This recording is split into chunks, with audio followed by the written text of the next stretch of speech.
Hello friends, welcome back to my channel Anjali kitchen blogs. ఈరోజు నా recipe ఏంటంటే lunch box recipe అనమాట.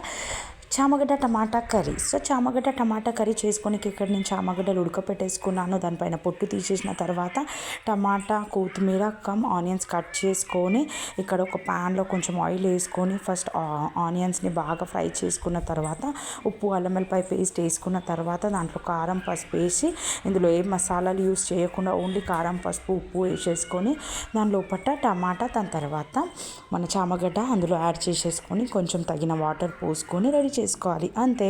Next serve చేసే కంటే ముందు కొత్తిమీర యాడ్ చేసేసుకొని ఒక 5 minutes చిన్న స్లిమ్లో పెట్టేసి తీస్తే అయిపోతుంది. సో ఇక్కడ నేను లంచ్ బాక్స్ కోసం ఈ కర్రీ ప్రిపేర్ చేశాను అనమాట. అలా మాకు కూడా లంచ్కి వస్తుందని చెప్పేసి టైం 10 అవుతుంది. ఇక్కడ మా హస్బెండ్ కూడా ఆఫీస్ కోసం రెడీ అయ్యి కూర్చున్నారు.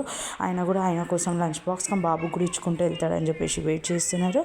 నెక్స్ట్ ఇక్కడ ఏంటంటే మార్నింగ్ నేను ఇడ్లీలు చేశాను. అంటే ఇడ్లీ పిండి మొన్న రుబ్బినాను. సో మొన్న ఈరోజుకి లాస్ట్ 3 days మేము ఇడ్లీ చేసినాం. సో దాంట్లో చట్నీ అనేది 2 days డిఫరెంట్గా చేశాను అనమాట నేను. సో ఇడ్లీ కానీ దోశ కానీ మనం చేసుకుంటే ఒక టెన్షన్ ఉండదు. ఏంటంటే మనం ఒక హెల్దీ బ్రేక్ఫాస్ట్ చేసుకుంటుంటుంది. నెక్స్ట్ టైం కూడా సేవ్ అయిపోతుంది. సో ఇక్కడ మీరు చూస్తున్నారు కదా నా కర్రీ ఎలా అవుతుందో. సో మీకు నా ఈ వీడియో నచ్చితే ప్లీజ్ లైక్ చేయండి, షేర్ చేయండి, సబ్స్క్రైబ్ చేయండి. బాయ్.